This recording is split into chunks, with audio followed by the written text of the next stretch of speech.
Well, hello, everybody. This is Tim Green with Rattle Magazine, and welcome to your Rattlecast number 193. So glad you could join me. Today's guest is Michael Favala Goldman. He'll be here in about 10 minutes, but before we begin, I should say that Rattle is a publication of the Rattle Foundation, a 501c3 nonprofit working to promote the practice of poetry. We've been in continuous publication since 1995 and are unaffiliated with any other organization. We just do it because we love poetry, and I know you do too, so please do click the like button and share. Make sure you're subscribed, ring the bell for notifications, leave reviews on any of those podcasting catcher platform thingies. That would help out a lot, because all we want to do is get more people listening and enjoying and understanding and learning and growing in their lives through poetry. I have to let you know, I'm a little under the weather today. I don't know if you can tell in my voice. It sounds really weird to me because my head is all full of stuff, but maybe I sound normal. I have no idea. But this is my second brain fog episode. We had one back in November last year with a flu, and this is another one. So we'll see if we can make it through the usual hour and 15 or 30 minutes or whatever it is. I'm feeling good now. Got the Dayquil, got the throat coat yogi tea, and a huge, look at the size of this tea right here. So we should be good. Got a whole pile of cough drops.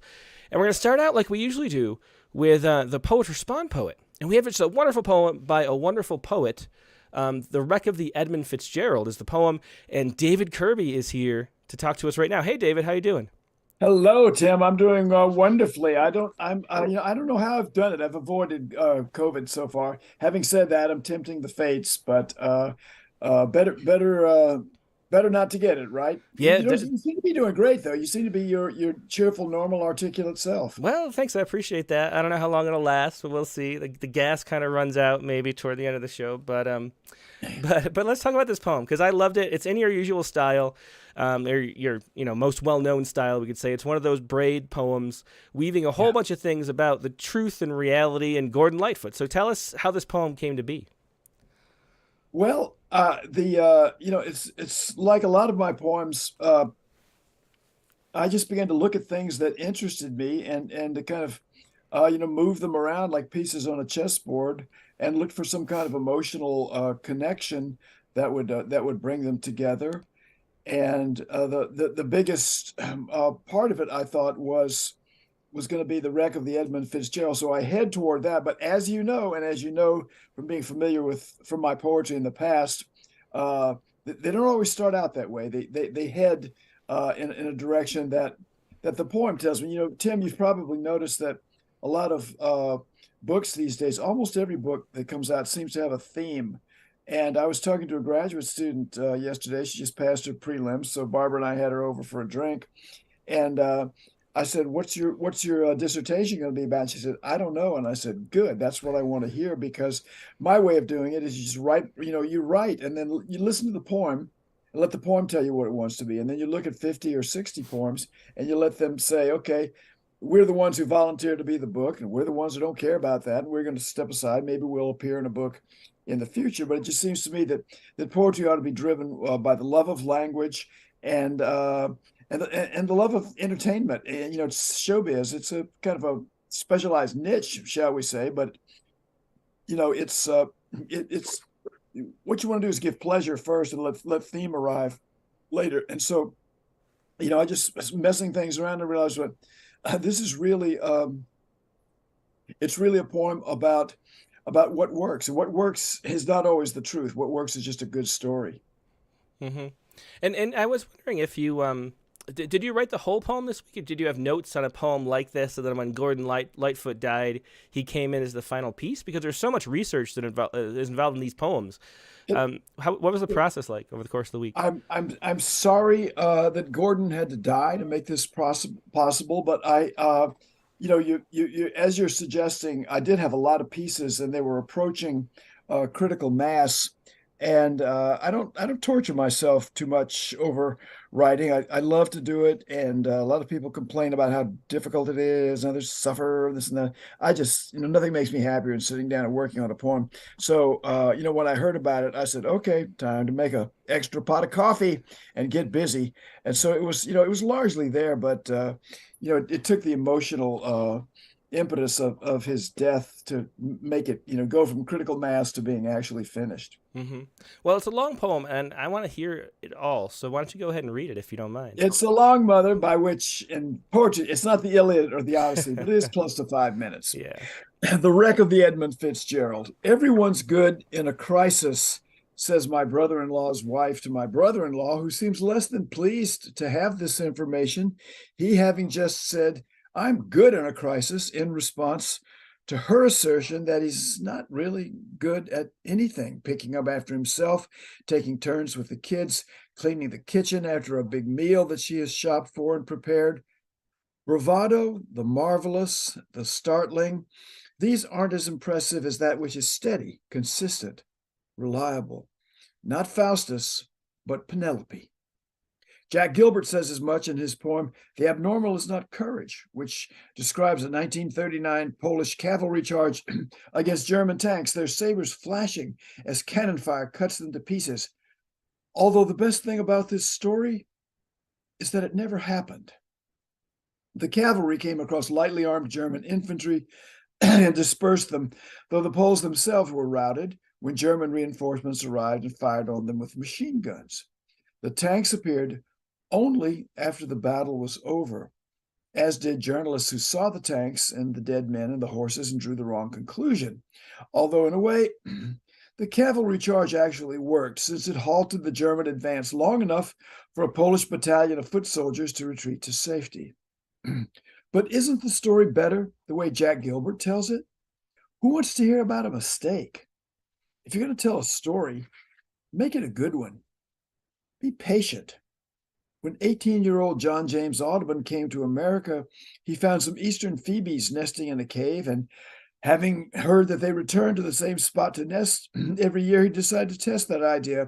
So for days, he sat in the cave with them and read a book until they were used to him, and let him tie string to their legs to identify them. And sure enough, the same birds were back. Don't try too hard, in other words. Human speech is like a cracked kettle on which we beat out tunes for bears to dance to, says Flaubert, when we long to move the stars to pity. Really? The stars don't need us. Those stars are fine. It's the bears who need dance music. On your feet, Smokey. Here's one you'll like. I wrote it just for you.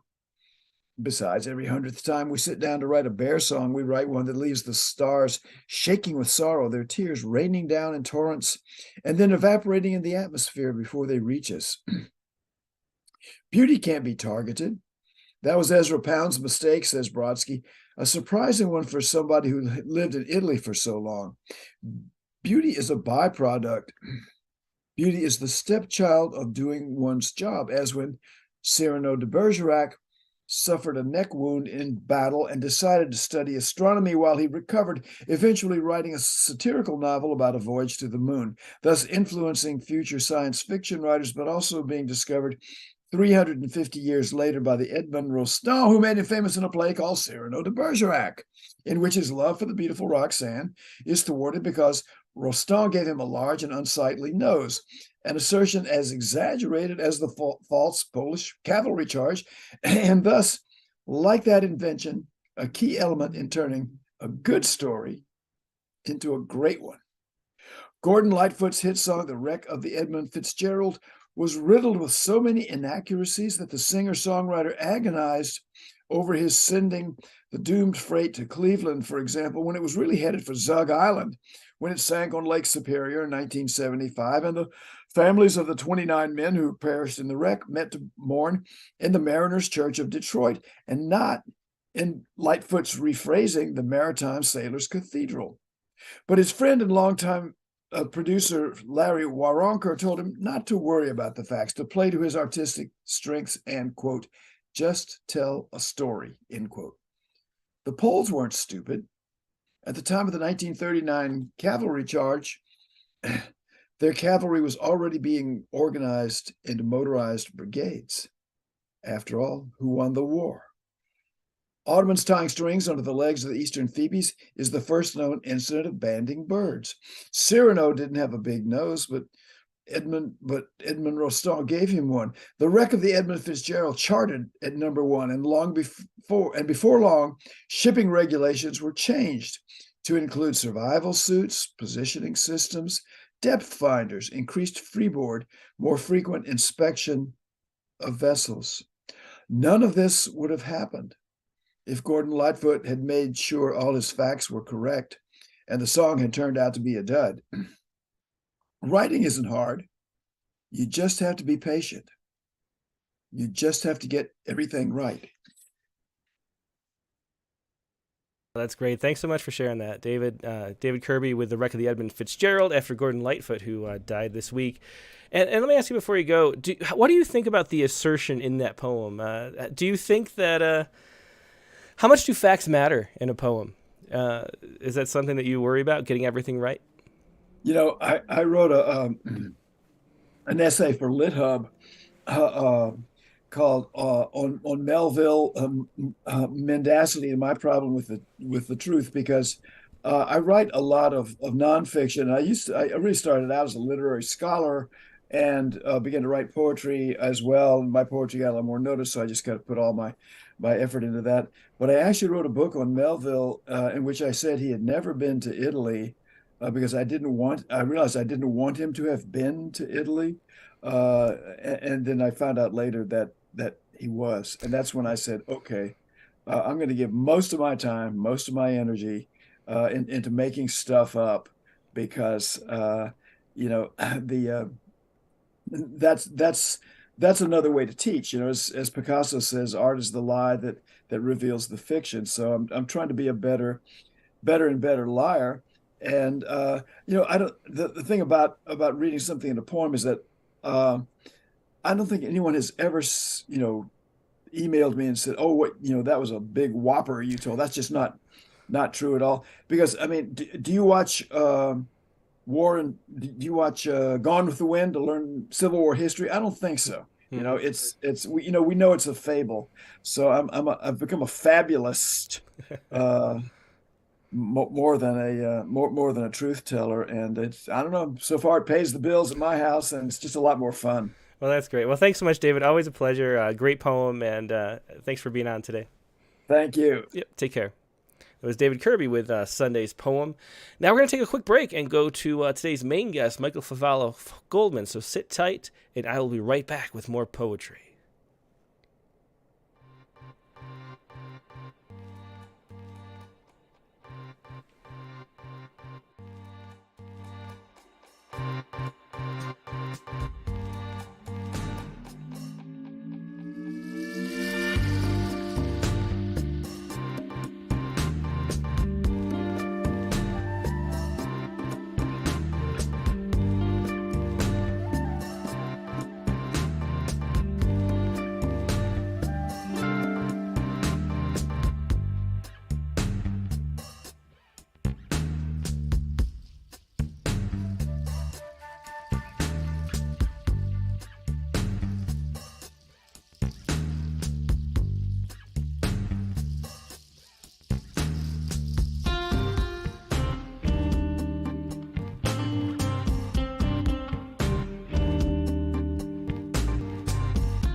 And we're back. Thanks for your patience. Michael Favala Goldman is a Danish literary translator, educator, and jazz clarinetist. Goldman's books of original poetry include Who Has Time for This, Slow Phoenix, Small sovereign.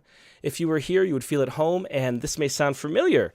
His newest book, which is just out not too long ago from Homestead Lighthouse Press. Let's see, among his 17 translated books are Dependency, which came out by Penguin Classics, by Tove Ditlevsen, I hope I said that right. The Water Farm Trilogy by Cecil Bødker, and Something to Live Up To, Selected Poems of Benny Andersen. And Michael was also the interviewee in our fall translation issue. So check that out for a lot more about Michael Goldman. I think we'll get him to talk about some of the stuff we talked about there because they had some great stories to share. Goldman lives in Northampton, Massachusetts, where he's has been running the Poetry Critique Group since 2018. He also serves as the chair of the program committee for Straw Dogs Writers Guild and is a member of the board of directors for the Northampton Center for the Arts. And here he is, Michael Favala Goldman. Hey, Michael, how you doing again? Hi, Tim. It's great to talk to you here. Yeah, it was a lot of fun talking to you, sort of about your life story in that issue of Rattle, and all the translation work you do. But it's interesting too to talk about your own poems a little more depth. Why don't you start out by reading one of them? Sure. Music. Time is silent. Space is also silent. Who are we to enter? What silence do we have to add? What sound do we have to add that is worthy of silence? Yeah, very interesting poem there with a lot of silence around it. That was music. A poem not included in this book. Is that coming out? Is that a newer poem? That is I think that was in the book before this. Gotcha. So tell me about that. I love that line. What silence do we have to add? And how do you think about that in terms of poetry, about poetry as adding silence? That's a really fascinating way to look at it. So I think this poem came out of it came out of a book. There it is, the World of Silence. Max Picard. It was like 200 pages on the concept of silence.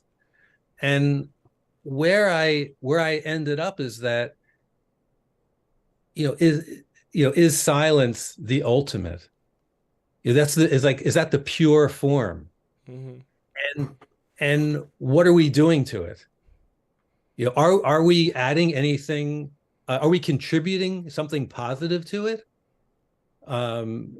He talks about having a campaign that's called like 1 square inch of silence. I don't know, maybe you've heard of that. Trying to create pockets anywhere in the world where there is no sound of human activity. And they're hard to find because there's all kinds of air traffic and interstate traffic. And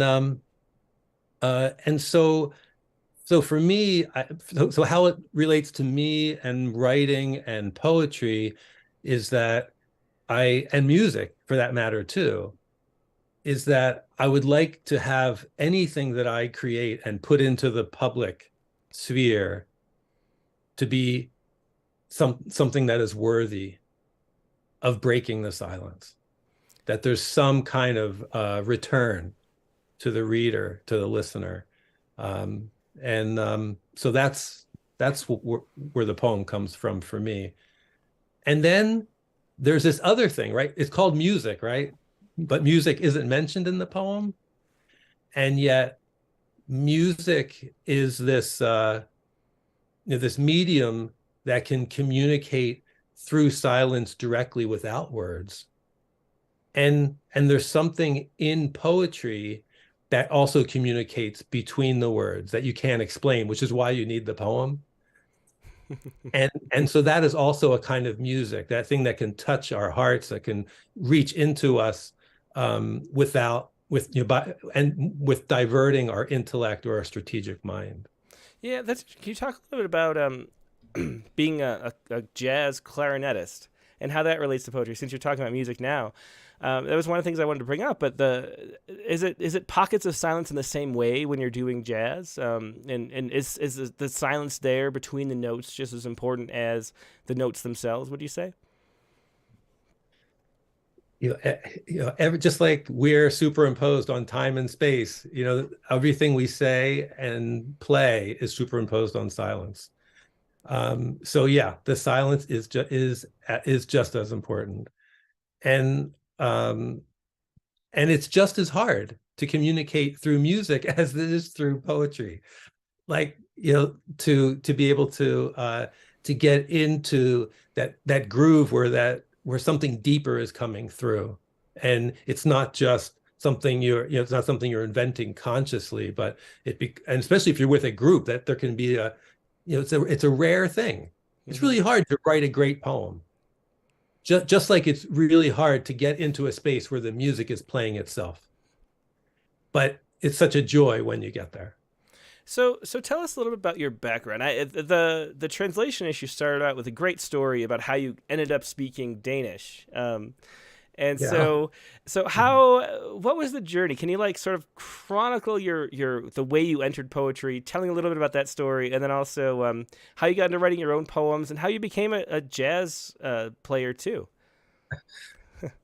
Well, that's a lot. That is a lot, but give me like a sweeping overview. Okay. I've always been a word person ever since I was a little kid. I learned how to read before I went to school. I wrote limericks for years as a little boy for fun. When I was 13, I got a bar mitzvah present of a blank book and a pen. Oh, interesting. And I immediately wrote a poem in it. And I kept that book for many years, and I would write when I felt overwhelmed by something, like I had been to a funeral, or I fell in love with a new girl, or we broke up, and so every now and then I would write as just that was a medium. As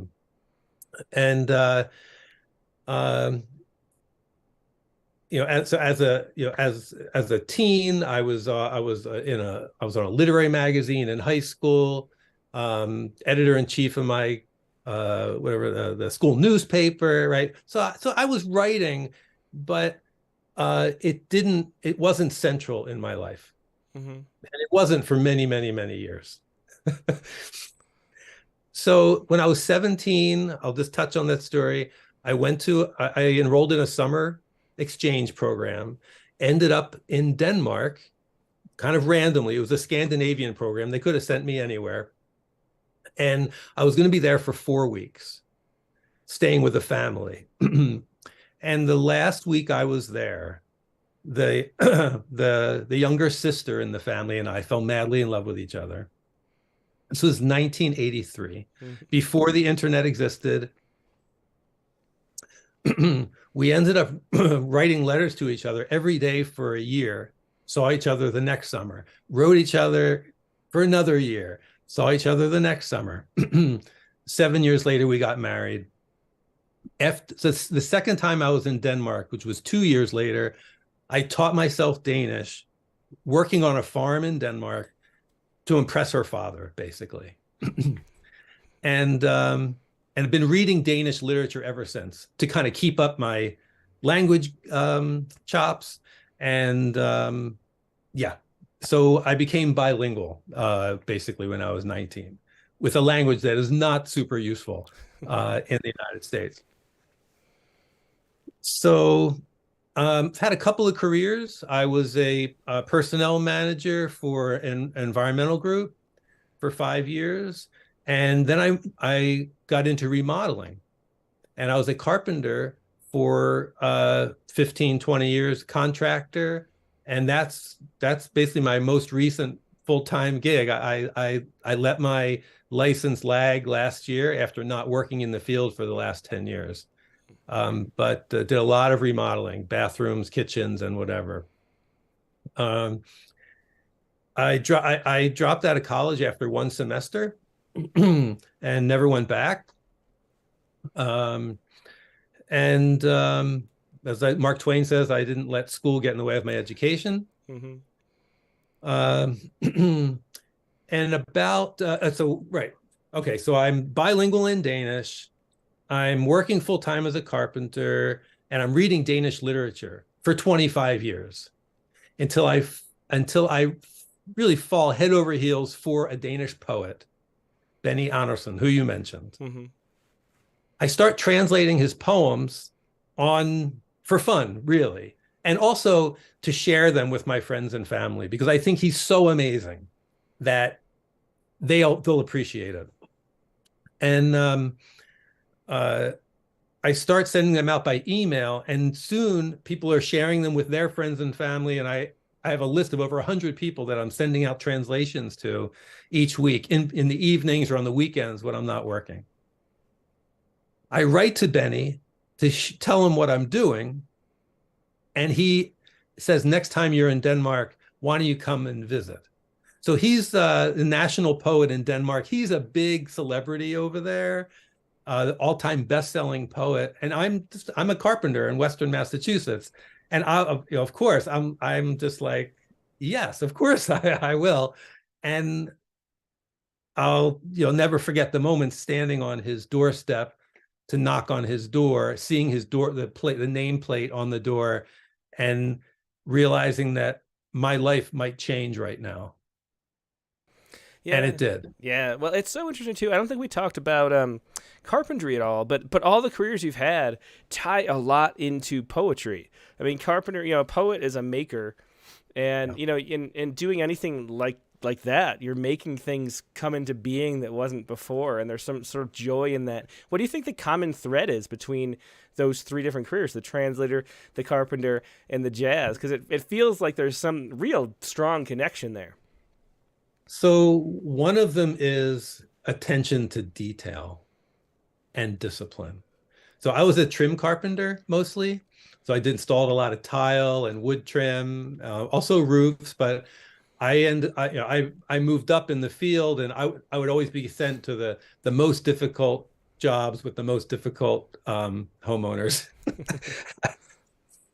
because I could get into making things right. And playing jazz takes such dedication. I have to play every day. And there's just so many possibilities. There's so many ways the music can go. And there's also tuning into my own core and trying to bring that through the structure that exists in the music. And as you can, and that has some similarity to creating literature, right? Mm-hmm. How do I connect to the kind of the scaffolding of an emotion or of an episode, and then bring that expression through and hang it so that it looks beautiful or sounds accurate or sounds right. So I think there is a common thread through all this. I hope that made sense, what I just described. No, it definitely does. And I mean, that's what poetry is all about, really, are the details of the sounds of the way words fit together like tiles or something like that. Let's go ahead. What do you want to say? Well, I was just going to say there's something else that is, I mentioned being a detailed, carpenter, and of course the intricacies of poetry. There's something that translators talk about called close reading, which is when you're translating a book, it's not the same as reading it, because you're pausing on every single word and thinking about what the different permutations are, because you can't necessarily translate that word directly. Mm-hmm. It has it may have a main meaning, but depending on where it sits in the phrase, or depending on the person who's speaking it, it may have a slightly different translation. And so that kind of close reading is not that different than looking at a wall of wood trim, or looking at the way chords in a tune flow together. So there's another connection. Yeah, that's definitely really interesting. I want to keep moving with some poems. And in your new book, this may sound familiar. You have the hard part is coming up with a title, which is a great title for a poem, of course. Do you want to read that? Sure. And I love titles. Something I talk about in my workshops about. I like a title to do more than one thing, or that by the time you get to the end of the poem, it has a different meaning by the time you return to it, and how you find titles and all that. But here we go. The hard part is coming up with a title. From there, it's a series of events you can't avoid that insert themselves directly in the subconscious, like a turned away face, a feeling of foreboding, a family tiff. All the imprints etched into your soft material, slowly scarring, stiffening into stanzas, lines, and words. Leaning hard up against each knock on your life. A synchronicity, a blessing. Remember the title, if you can still remember. Buoyed by breath and blood, beauty and belonging. Sit under your favorite tree. Play with a toy or a friend. Wonder why the sun keeps shining on you, of all things. Don't get carried away and get carried away. You can have both, because at the end of the poem, which is really pretty soon, is an opening. Acceptance of the incomprehensibility, which borders on love and lunacy and slips us back into life right where we are supposed to be. Yeah, great. That's the hard part, is coming up with a title. Again, feel how that title twists around by the end of the poem. An excellent example of that from This May Sound Familiar, Michael Favala Goldman's newest book. So you mentioned that close reading when you're translating. How similar is your writing process for your own poems to that? Are you going slowly word by word, or is that more in the editing process? Did you do the whole like first draft, just pour out everything and then refine later, or are you going piece by piece as you write? Yeah, I think there's a little bit of that in the poem I just read, that my draft is like, write what you can't avoid, that they insert themselves directly in your subconscious, and then try and hang on and just, kind of let it, get carried away. And don't get too carried away, but get carried away. So yeah, my draft process is just like, get it out. And then that close reading is what was what comes in at revision. Mm-hmm. So one of the analogies that I often use is a poem as a hologram. So a hologram is like a photographic plate that when you send the laser through it, it gives an image. But if you break off a piece of that plate and send the laser through it again, it will give the entire image, not just a piece, with slightly less clarity, but it'll give the whole thing. Oh, interesting. And so I think of a poem that, like, whatever the emotional center is of the poem, whatever the message or the import of the poem is, that every word, every line, every part of that poem needs to attach to that. It needs to be related to that, so that the reader feels held, so that the voice feels authentic and consistent, and the poem can do its job. Mm-hmm. That's really interesting. Yeah, that does. I never knew. That's one of the things that I've always wondered about, is how holograms actually work. So it's good. It's interesting to hear that, and then can use that as a metaphor for poems. Sort of the fractal nature of poetry too. Yeah. And I should say too, Sarah Eddy is here. She says Michael's work as a carpenter was as exquisite as his poems. He helped in the remodel of my kitchen years ago. And, yeah, Sarah. Yeah, excellent. And Dick Westheimer says trim carpenters are next level. So we've got some people with experience here. It's good to hear. So how much of that do you apply to your translations? Because if you're thinking of poems that way, that might not be the way that the author that you're translating is thinking of poems. So how much of yourself are you allowed to add into the poem in the process of making it? Because we might have talked about this during the interview, but Art Beck, who we had a series on translation in Rattle online, he called it the impertinent duet, because we're sort of dancing and with someone that maybe doesn't want to dance with us.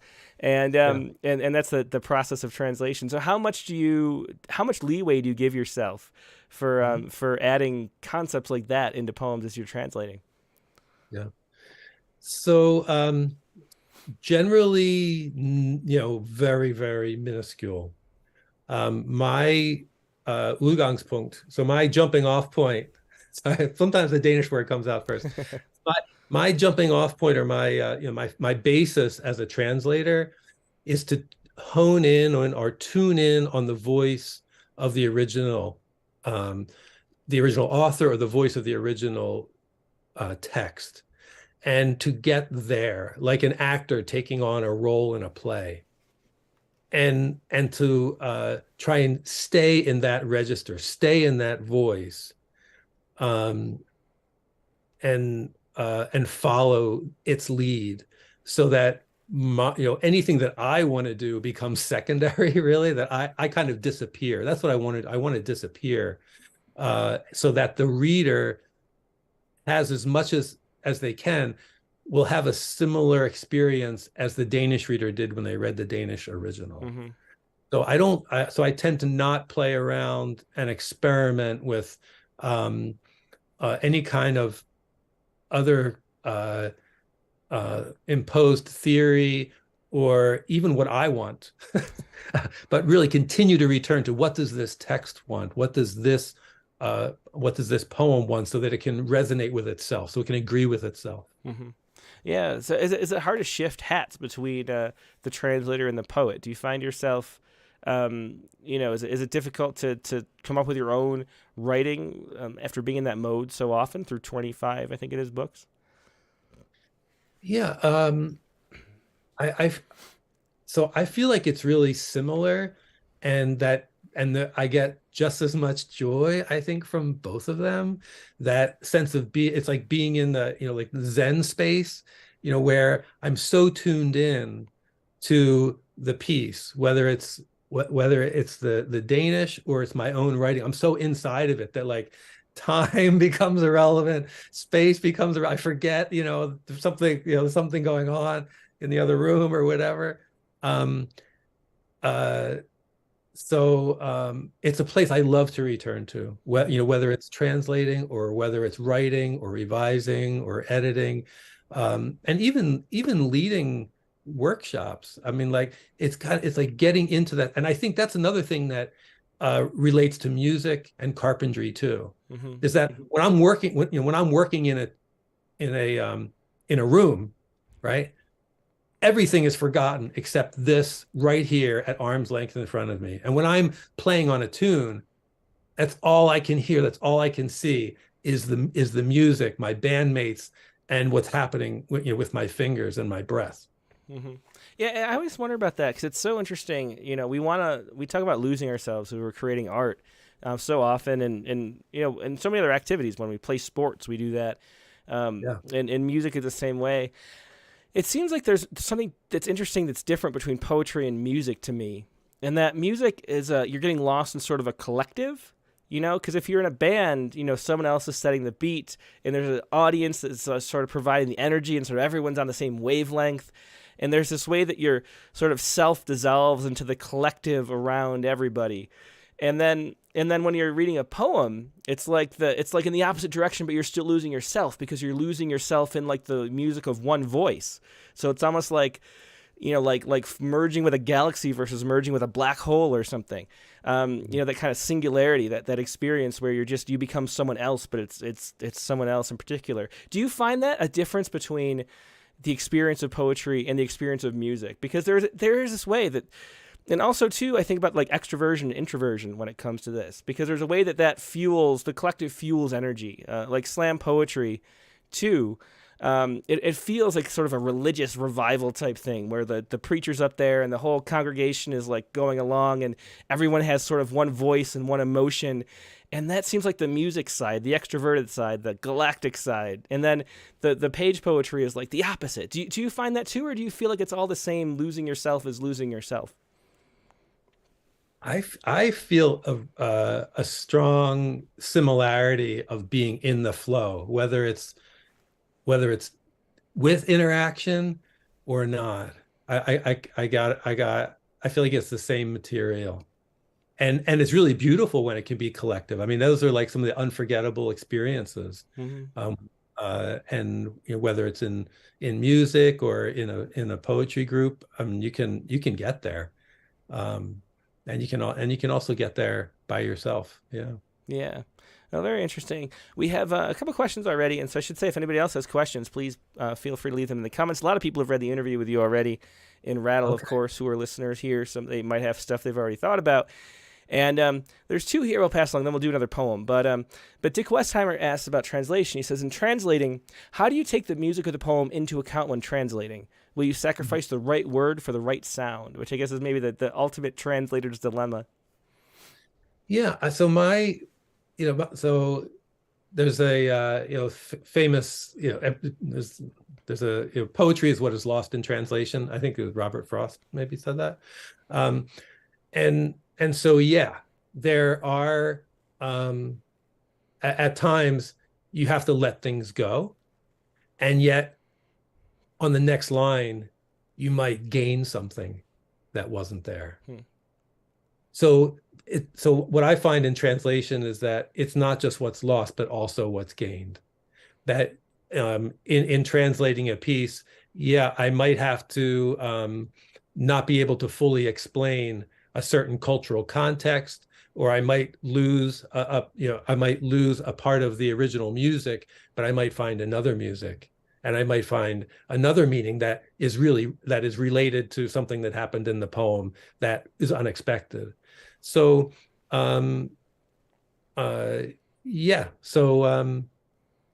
you make compromises and you also discover treasures. So it's all good.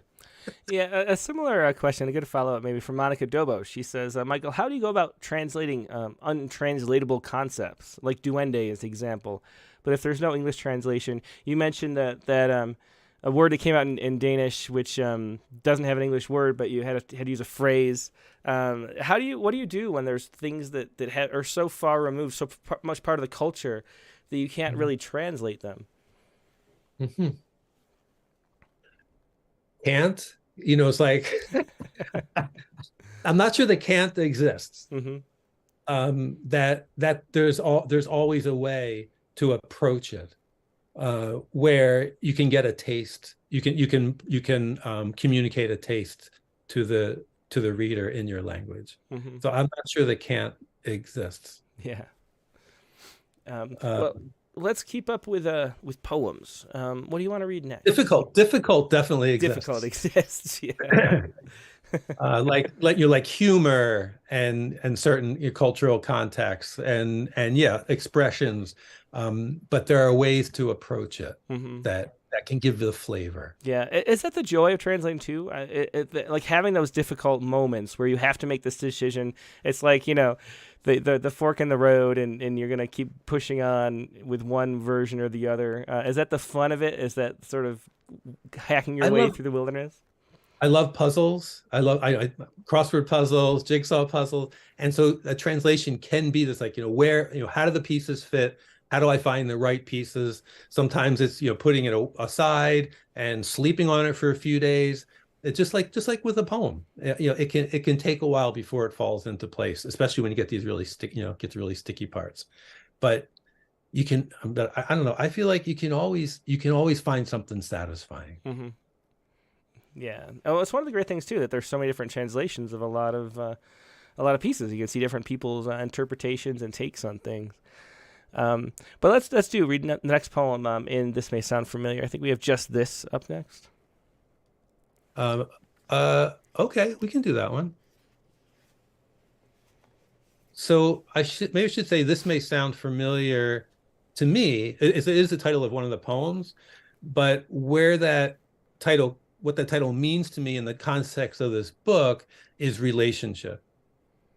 That we're all in relationship with each other from afar, with nature, with the people that we're intimate with in our lives, with our past. I mean, we are embodied relationships, and there's quite a few poems about relationship.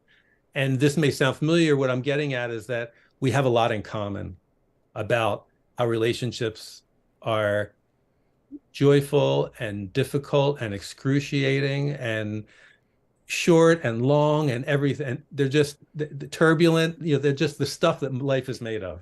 And so I hope that when I read some of these, that people will feel some commonality. Mm-hmm. Yeah. So that's where that comes from. So here's a poem of family heritage. Just this. My grandfather did not fight in World War II, as he worked developing radar for the Navy, until he came home different one day and was taken away for shock treatments and lithium. My father did not fight in Vietnam, as he was a young scholar with a family, until he left home one day without explanation, exiled himself from doing harm. I did not fight in the covert and distant wars of my day, as I fumbled at fathering. But I did stay. I grew along with my sons and broke the cycle. That was something. And that's Just This, again, from This May Sound Familiar, and it kind of does sound familiar, I have to say, Just This. So your poems have a sort of a delicacy and a simplicity to them. The way you read too presents them well that way, line by line, sort of stanza by stanza, letting the space that you mentioned before between, as you would notes in a piece of music, the space between them matters. And there's sort of there's a brevity to it. Is that something how do you go about, approaching a poem like that? Is that something you do intentionally? Is that something that you're, drawn toward, or is that something that is the style you feel most at home in? How did you develop that style, is what I'm asking. It's a great question. I do have poems that are wordy, and I have poems that are not. So it's not all one or the other. My first book was called Who Has Time for This? and I mentioned before, I don't want to waste a second of my reader's time. And so when I'm looking at a poem, when I'm working on a poem, I want to chisel away anything that could be redundant, anything that could be not necessary, and let the reader fill in the rest. Let the reader meet me there. So it is something that I practice. It's something that I treasure, and I feel like it's more the poem telling me it's what it wants. Mm-hmm. Do you feel like you got that style? Was it influenced at all by the Danish poets that you translate? Yes, it was. Not by Benny Andersen, and probably not by Marianne Kaluta Hensen. Those were two of the first poets I published. But Knud Sørensen, who was the third poet I published, and also Tove Ditlevsen, who you published recently, write very tight, terse, stripped down language, nothing extraneous. And I love that. I do love that. Mm-hmm. Yeah, Gail Hedman, who is here and introduces the word restraint, which I should have thought of if I wasn't in the brain fog of the Dayquil. But I mean, they're poems with a great deal of restraint, and your reading has a great deal of restraint too. Is that something that you worked on to get? Because poets always wonder how we should read our poems. There's this sort of there's this feeling people have of sort of a shyness to reading poems in the first place, and I'm wondering if music helped with that. And how did you develop your reading style? So one of the ways I developed my reading style was by watching other people read badly, or what I thought was badly. Mm-hmm. I've seen a lot of poets read too fast or too quiet to do justice to what could be really good poems. And also, when I was a personnel manager, I got instruction in public speaking. And somehow, as a carpenter, carpenters don't really talk much. Mm-hmm. But when I started getting into literature and realizing that, oh, I have a book out, I guess I need to do a book launch. I guess I need to read from my book. Some of those tips started to come back to me, how to project to an audience, and also how to respect the audience Mm-hmm. and how to respect the work. I feel like that's what my reading is about. I want to respect the audience by reading at a pace that they can really take it in. Yeah. And also, while I'm reading, I'm really working hard to be in the poem, to see and feel every line of the poem like when I wrote it. It's not an act. Like, I am in the poem and I'm seeing it and I'm feeling it. And it takes time Mm-hmm. to be able to move at the poem's pace. So it's almost like revising a poem. Like, I want to revise the poem the way it wants. And I want to read the poem the way it wants me to read it. No, that's a really interesting way to put it. Did it take you time to develop the freedom to give the poem its worth? Because there is this hesitancy that we tend to have, of because you're saying, my words are important, important enough to break the silence, like we talked about at the beginning, right? And so a lot of people are hesitant to put that forth and share that because they're afraid of it not living up to what they think it does. Did you ever have any trouble getting through that phase? Well, I mean, I'm always nervous before an event. Mm-hmm. And I think that just comes with the territory. And so I practice like record myself reading it. But I also, like, I tell my poets in my workshops, like, poetry is an oral tradition. I know a lot of people think of it as a written tradition, but it's also an oral tradition. And that when we read our poems, we're not poets anymore. We're orators. Hmm. And even though it might make you anxious, it's like, it's another way of serving your poet identity by getting out in public and serving it up. And that I feel like that bravery to do that is a muscle. And that as you keep working it, you'll realize that even though you feel anxious, you have what it takes to do it. You can still do it. Mm-hmm. Yeah, great advice, definitely. Let's hear. We keep talking. We've got to get to more poems. Let's read another one. What do you want to do next? Yeah, let's do. We could do these two poems if you want. These two relationship poems, At Home with the Family and How I End Up on the Couch. Sure, sounds great. So this next poem was written as a kind of apology to my wife of 33 years. We just had our 33rd anniversary. At home with the family. We're in the dining alcove with its grids of bright window panes. And the boys are still sitting as we ferry plates and pots back to the kitchen. And you see beneath the surface that some of our plates are full, though obviously they're empty. And I say as much, laughing, not in a kind way, as I pick up a heavy pot.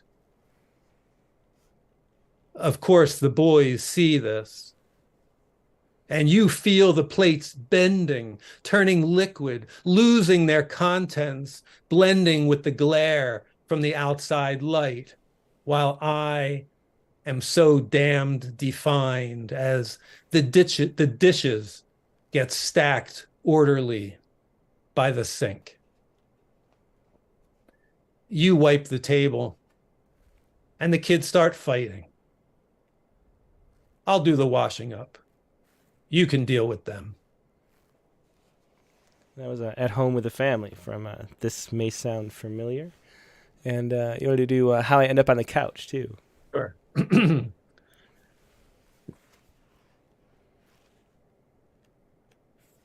How I end up on the couch. 1, we sit down to process feelings. 2, I tell you about my sadness. I'm grieving losing you, though you're right here.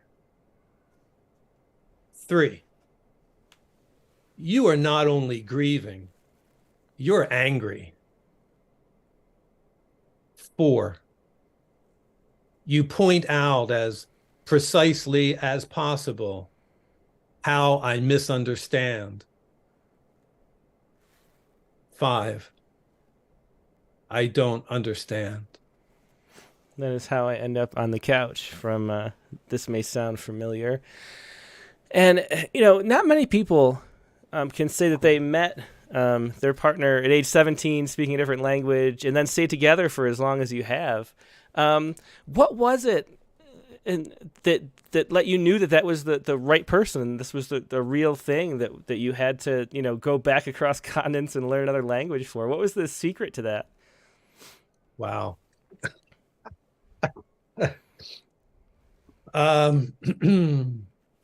So I guess I can relate back to what we talked about earlier, feeling that sense of flow and oneness, of that rare moment when you're in the music and the music is playing itself, or you just move that line into place and suddenly the poem is like blooming, on the page in front of your eyes, right?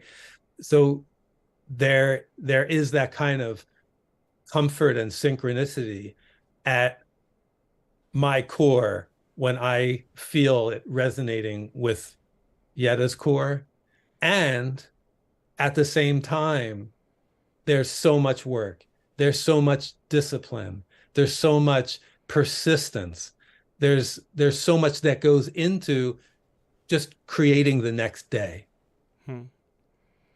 Yeah, that's a really good way to put it. Have you ever thought about writing some kind of, prose memoir? Because your life has taken you all over the place, and a really interesting, such a good talent stack of different things you've done. It'd be an interesting to hear all these stories play themselves out. It's a lot. So another person challenged me to write the story of how my wife and I met in prose. Mm-hmm. And I had a break in work. I'm insanely busy right now, but I had a break. I think it was in the fall. I think it ended up being about 12 pages, just how we met.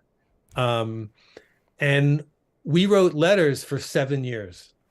I have hundreds and hundreds of letters that are from our relationship from that time until we got married. And I have this idea that someday I've read through all those letters. I had a second time. Mm-hmm. The idea that someday maybe I'll go through them a third time and write that story that you just mentioned. I don't know when I'm going to do that, but it's possible. Yeah, well, it'd definitely be fascinating. But let's hear. We have a lot of poems. Let's do another poem. Yeah. Let's see. The next poem on my list is Keeping Up, another family poem. Sure. Let me know when you're ready. Yeah, go ahead. Keeping up. Hair sticking up. Acting tough for a 4-year-old. You know what you want, or at least you act like it. You want to be in charge, or at least it sounds like it. Let's go down to the stream and look for frogs. And something in me sighs, because I've never in my life looked for frogs or wanted to. And now isn't really the best time. You can see that already on my face. I need to think of something fast or abandon my strategy and give the morning to you. You're so confident, and I don't know how to be a father. But I do have some dream, picking up leaves, acorns, whatever debris catches our eye along the way, including a long walking and poking stick each. And I feel history repeating itself. My father with his father, trying to keep up with the man's long strides. And I slow down to your pace. The destination no longer important, doesn't know we're coming, isn't expecting us. We can't be late, even if we never get there. Thoughts you would never have because you were crouched down looking at ants. Yeah, great ending there. I love that. That was Keeping Up, again, from This May Sound Familiar by Michael Favala Goldman. We haven't talked much about your work in workshops and teaching poetry and critiquing poetry. What do you? How long have you been doing that? And what is there certain things that you sort of tend to lean on? Certain advice you tend to give? What have you learned over the process of doing those workshops? Okay, that's a lot. So I never went to school for poetry. As I mentioned, I was a carpenter. I did go to a couple workshops and found that they were helpful, but they also left me with a kind of left me feeling unsatisfied. And I thought that maybe I could create something that was better. I went to a workshop that felt very superficial, that nobody ever got any real good advice. I went to another workshop that felt very academic. The person who was in charge had talked and talked and talked. And I went to another workshop where it felt very, very patriarchal, that the workshop leader was in charge and kind of told everybody what the poem should look like. And I wanted to create something that was more collaborative and had more of a community feel, that I wasn't the expert. I'm the facilitator, and people can share and come together around around how they see the poem becoming its best self. Mm-hmm. What the poem has to offer, what its truths are, what its emotional center is, and also any places that could be redundant or confusing or could be pared away, right? The thing that I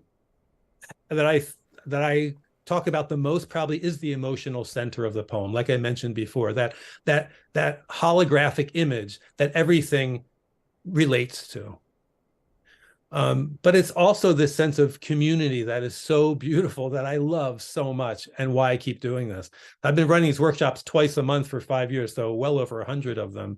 And now I'm teaching in person too at our art center, again, after the last few years. I have a poem that I'd like to share that describes this process a little bit. Yeah, that'd be great. It's called The Moment in the Virtual Poetry Group. Do you have that? Is it in the book or is it on the? It was one of the others. That Gotcha. Yeah, I'll pull it up. I hope this will give a taste for what I'm describing. Actually, I'm not. Let's see. The Moment in the Virtual Poetry Group. Do you not have that? I don't think I do. The Moment. I have Smile. Oh. And I have. Is it? Oh, a poetry. I think there's just no title there. Oh, it's the title is off on the thing. Okay, so the title is just on the previous page. That's why it got cut off when I did it. Word does that sometimes. It does. Yeah. Okay. So here we go. We have the poem now. Thanks a lot. The moment in the virtual poetry group when I am no longer in control. A poet has shared a new poem, and another poet is responding to the poet and to the poem, offering a couple of suggestions, which my left brain is barely registering, because my right brain is perceiving it all as love, pervading the 5G, the Wi-Fi, the inside of my clothing, and the hair on the back of my neck. I am observing as the next poet offers a couple of completely different comments in exactly the same emotional vein. And it's obvious, we have struck it rich. Everyone on this video call is no longer a face in a square or a poet seeking.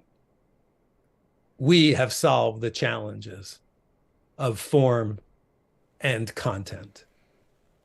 Yeah, and that was another poem. That was the moment in the virtual poetry group when I am no longer in control. That makes me think about.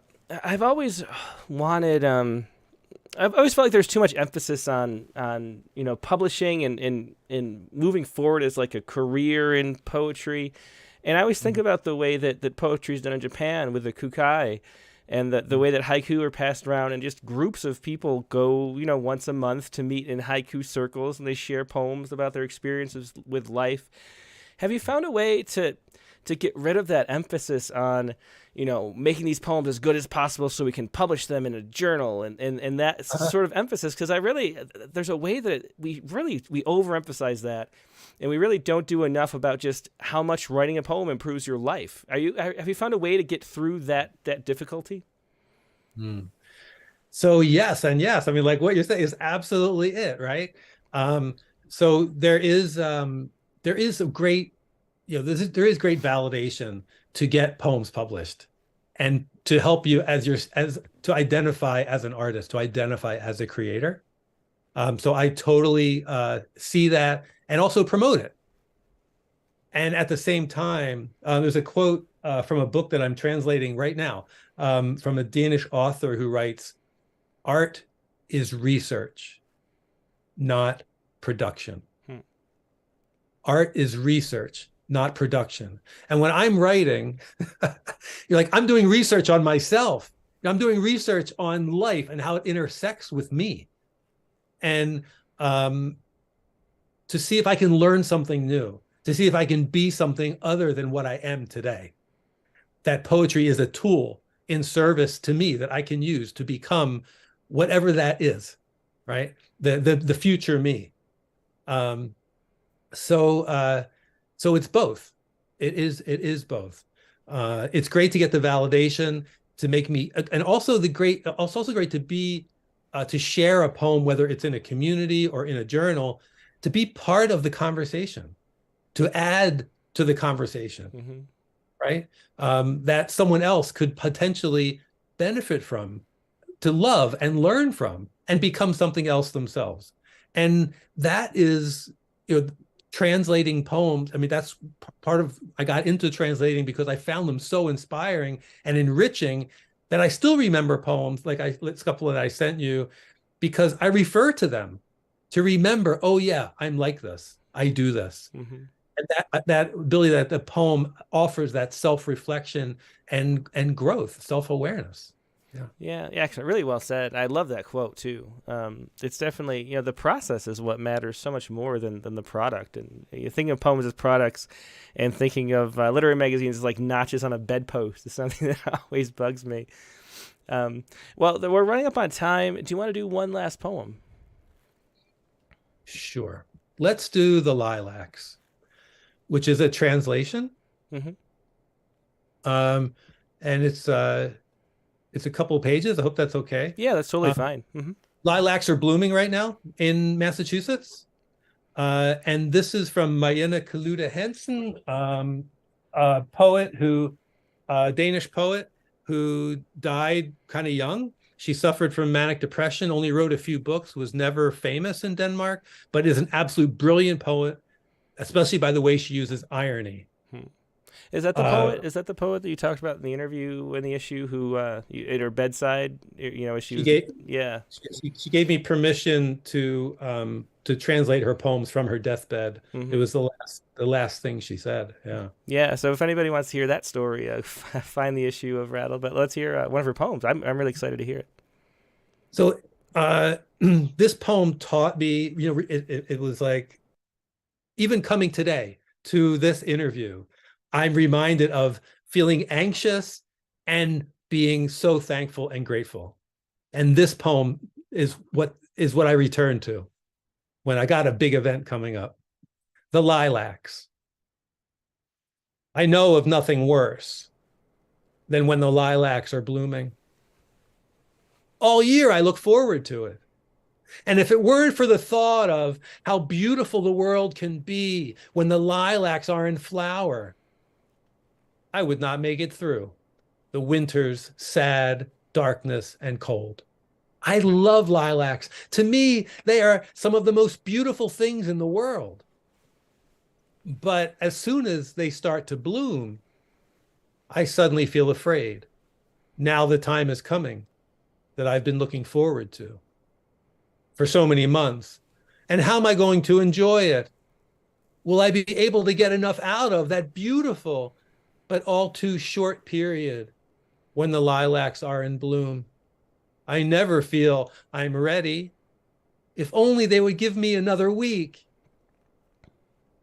But nature must follow its laws, and the buds open like popcorn, whether I'm ready or not.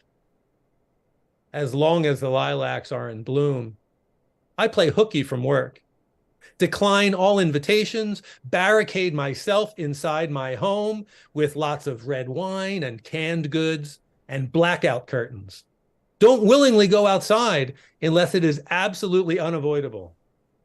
And then, preferably, only after darkness sets, with bowed head and visor and blinders, dark glasses and wide-brimmed hat, in order not to be confronted with the lilacs shameless putting themselves on display. To avoid inhaling the scent, I hold my breath. Breathe only when I know there's no danger, for example, by trash cans, stinking sewers, and fresh dog poop. Eventually, when I get the feeling it's about over, I carefully leer towards where the lilacs are hanging, and my heart leaps with joy when they are finished, burnt out, brown and limp. Now I can breathe again, stand up straight and lift my gaze, report healthy to work, open my dark curtains, and start getting together with people again. But next year, I will enjoy the lilacs, come out to meet them, and be prepared so they don't take me by surprise again. I'm not going to let them terrorize me. I love lilacs. To me, they're some of the most beautiful things in the world. And I'm already beginning to look forward to the next time they bloom. Beautiful poem. That was Marianne Kaluta Hansen. Once again, a translation by Michael Favala Goldman of The Lilacs. Yeah, great. That was just a great poem. Thanks so much. A wonderful way to end it, Michael. Just a pleasure talking to you, as it always is. I'm glad you could be a guest today. It's been wonderful. Thank you so much for having me. It's great to talk about translation and making poetry and art and the community. So. Yeah, well, it definitely always is. Thanks again, Michael. That was Michael Favala Goldman. You can find his book and all of his other work at his website, michaelfavalagoldman.com. Spelled like it's shown on the screen. Michael Favala is Favala. Goldman is goldman.com is his website. Do find all of his work. There's so much work in translation, so much of his own poetry books, so much to share and learn from Michael Goldman. Now, we're going to take a quick break and go to the open lines. And let me put up how the open lines work. First of all, email your poem to openmic, that's openmic@rattle.com.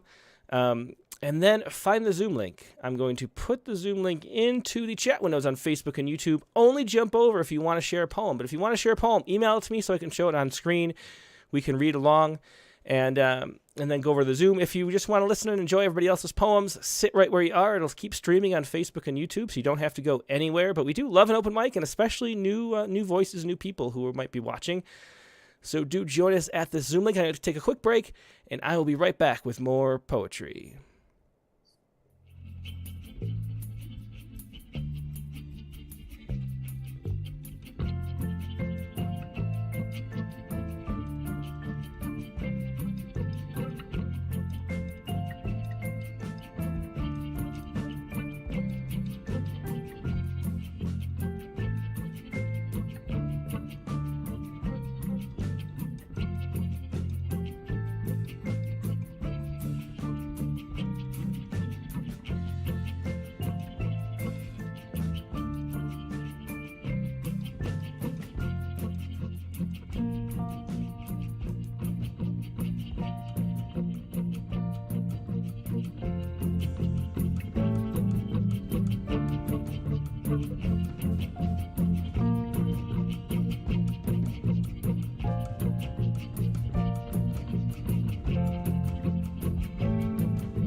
And we're back. Thanks for your patience. Like I said, this is the open lines. You can share whatever you'd like. You can share poems about current events. You can share poems you published recently.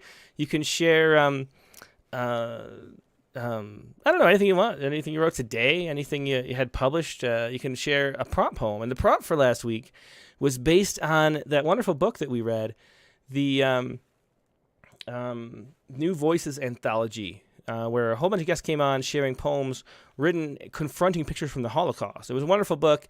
And in the kind of spirit of that ekphrastic look at the past, we had maybe not as heavy topics you don't have to do, but the prompt for this week was to find a photograph at least 100 years old that includes a person. Write a poem as a letter to that person. That was the prompt for this week. My photo, I just went to my hometown, the Rochester, New York. The Democrat and Chronicle is the Rochester newspaper. I just Googled historical photos in the Democrat and Chronicle at a random year. The year was 1916. And the first image that came up was this photograph from the North Street Florist. And it said nothing else, just the North Street Florist. For those just listening, there's sort of 3 people or 5 people in a room looking at the photographer with a table full of flowers. And that is my my poem for this week. And here, or the photo I chose. And here is the poem, which I think I'm going to work on a little more. But here we go. This is At the Florist's on North Street, 1916.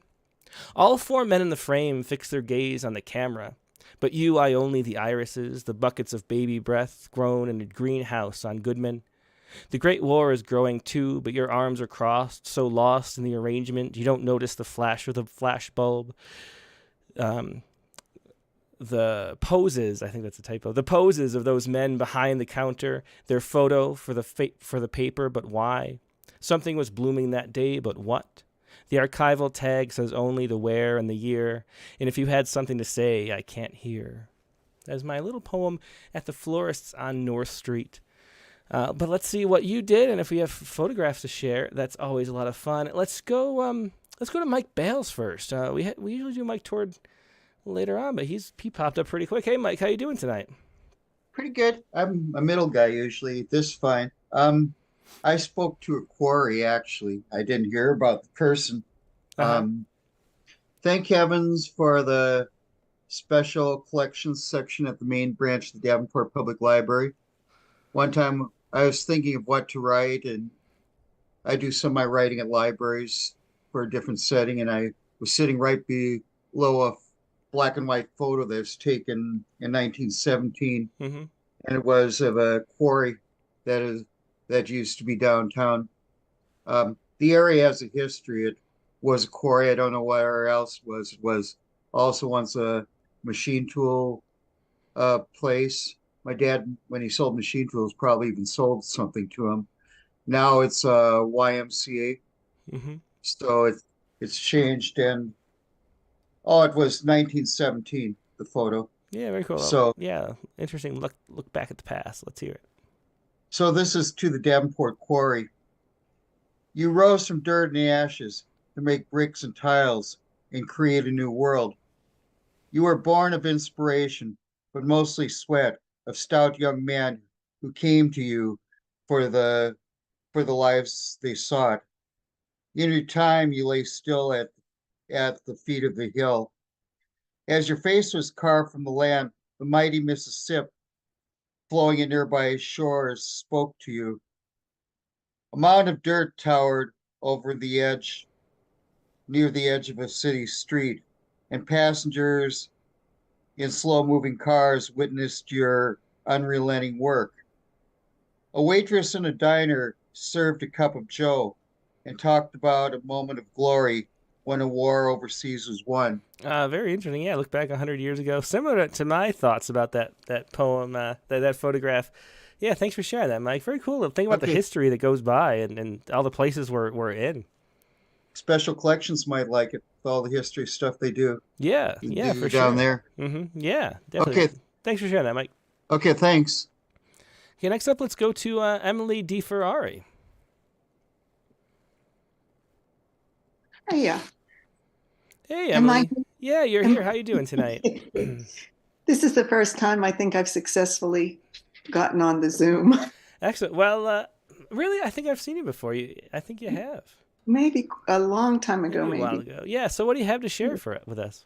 This is apropos to nothing except it's all I've been writing about lately. So it's not a prompt or anything. Nothing that's going on in the world. Yeah. Okay. Well, let's hear it.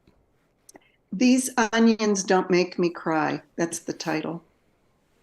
I wash and tear dark and curly kale from its long and woody stems, my back to the onions, sputtering in the cast iron, me in the narrow space between her buttercup yellow Formica counter and her small olive green stove, knowing this is the last meal I will build in this kitchen, to feed the tribe gathering tonight, to remember but not eulogize before we walk away. I mound the separated leaves, cup them in my hands, and in the small space, pivot like the earth on its axis and press them and their wetness onto the hot onions whose browning edges hiss and steam in anger and disapproval. Oh, excellent. Yeah, great metaphor there and great ending, too. I really like those last lines, the anger and disapproval. Thanks for sharing that, Emily. Thanks. Thank you. Yeah, definitely a pleasure. Next, let's go to Lynette, who might be a first-time caller. Yes. Hey, Lynette. Yeah, thanks so much for joining us. Thank you. And where are you calling from? I'm in Portland, Oregon right now. Ah, excellent. And so what do you have? You have it looks like a prompt poem. Yes, I did it for responding to photo. Uh-huh. So at the top of the document is the photo. And what made you choose this one? Well, because Michael and I worked on this book about, I was translating Adele Zamudio's selected poetry and prose, and Michael edited the book. Oh, very cool. Yeah, and we both attended the Penn Literary Awards ceremony in New York City because it was a finalist for the award for poetry and translation. Yay! Oh, yeah, congratulations. That's wonderful. Yeah, it's a beautiful book, too. I love that cover. Thanks. Yeah, I did the art. Thanks. Oh, you did? Wow. That's really here from 1914. It's from the inside cover of her 1914 book, Raphagus, is where that illustration comes from, portrait of her. And so I wrote her a letter today. Adela Zamudio, I fell in love with you in the park that bears your name in La Paz, Bolivia. There, your bust anchors the center. Benches face you like radiating circles of your influence through generations, languages, cultures. Your birthday is a national holiday in Bolivia. Artist Judy Chicago inscribed your name on a tile in The Dinner Party. Publishers Weekly Book Life Editor's Pick compares you to Nobel laureate Gabriela Mistral. Translating your wise words, the fire of your ideas and poet's heart's blood course through my being. Oh, that's very cool, Lynette. Thanks for sharing that. And since you have the book there, do you want to read one of the poems from the book? Oh, of course. I'd love to. And so I'll choose poeta,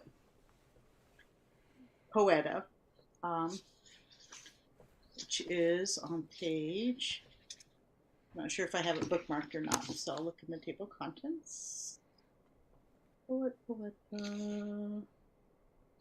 Here we are, page 101.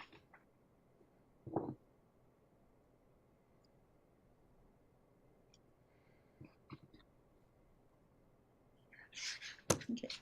Yeah, it's bilingual, Spanish, English, the Spanish on this side and the English on this side. Okay, great. Okay, poet. In labor's noisy fiesta, on the grandiose stage of our century, in the midst of the chaos called struggle for survival, an exotic character appears a stranger to the businesses of the world, humble and haughty in bearing, and on its forehead the stamp of greatness. Undaunted by the laughter of the fool and the vanity of rich men's excess, it crosses the threshold of salons, for the first time perhaps, flaunting its own manners as the sign of unrecognized nobility. Who is it? It's the very same one in rags who walked the sands of Greek isles, whose divine songs, the fragments of a brilliant epic flung into the wind of ages, are the legacy of genius.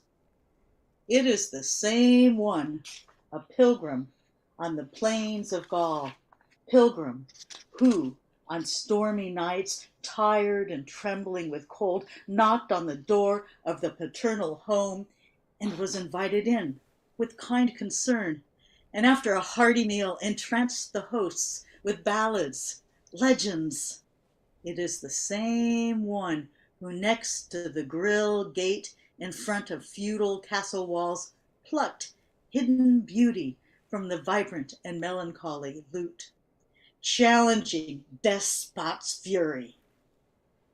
The disinherited of destiny, who in a wandering and singular path go collecting laurels, always the same through the centuries and ages. Instead of the lute and lyre, wherever she goes, she carries with her an album, her treasure. More valuable than all the treasures of the earth, there is a mysterious fire in her chest, the fire of the idea, sublimated feeling that in the brain reason condenses, and in the clear stream of the word sprouts, filling lofty pages. Furthermore, for that sacrosanct flame in her powerful heart to ignite, it is necessary that she must dive into life's most bitter dregs, to know horrid misfortune and rugged paths, hurt by life's cliffs and thistles, wounded by the shocks of life. That is inspiration. Oh. Mysterious flower that only exhales its divine essence after the terrible shocks of violent tempests. That is the work of art, sacred fire that devouring creates, shard of a shattered soul, blood of the heart. That is the idea. Oh, bard of pain, you arrive on time. Strum the lute, raise your prophetic voice, show the falsehood and misery of the greatness of the present age. Lament the harrowing secrets of that unhappy, decrepit generation which, drowning the discomfort that devours it, is satisfied with the laughable triumphs of industry and science. You too, tribute payer to this century, your soul and conscience are ailing. Poet of pain, you arrive on time. Singer of truth, pluck that string. Oh, great. Yeah, great poem. Poet by Adela Zamudio. And the translation there from the New and Selected by Lynette Yetter here, and edited by Michael Favala Goldman. Thanks so much for sharing that. It was a really cool addition to the show today. Thanks for sharing that. Thank you. Yeah. Yeah, once again, Lynette Yetter with that book of poetry. Let's go next to let's go to Bishwajit Mishra next. Hi, Tim, and good evening, everybody. Hey, Bishwajit, how you doing tonight? I'm good, thanks. I was a little down, so I came in. I have to go back to this show again. I do, but this time I came like 20 minutes late, but it was so beautiful. I mean, I had to go back and listen. Oh, great. Well, yeah, I hope you do. It was Thanks such so a much. nice way of saying. So- Very, what you call that? unpretentious way of expressing his feelings. It's really beautiful. Yeah. Anyway, Well, thanks so much. I'm Glad you sorry. enjoyed it. I'm sorry, must apologize. My poem is a little long, very much unlike the poems of Tagore I'm trying to respond to in this picture. But I have no control over the land. So this is a picture I sent you with my poem, the first page. Yep, I have it here. The Rabindranath Tagore. Rabindranath Tagore. And incidentally, after I wrote it, I found out yesterday was his birthday by Gregorian calendar. Oh, really? Perfect timing. And by Bengali almanac, it's tomorrow. So I'm in between. We are in between. Could be better. Yeah, that's perfect. Yeah. Anyway, so it's one of my favorite poems. And on the second edition of his book, Gitanjali, which means the offering of songs, the introduction was written by William Butler Yeats. Before I start again, because I have used some terminology, so if it may be allowed, I can explain those. Yeah, sure. Go ahead. So in my poem, the ones which have been emboldened, I address him as Guru Dev. It's one of the many ways he was addressed, and it's believed that Mahatma Gandhi first called him Guru Dev, and it's also believed that Rabindranath Tagore called Mahatma Gandhi as Mahatma for the first time.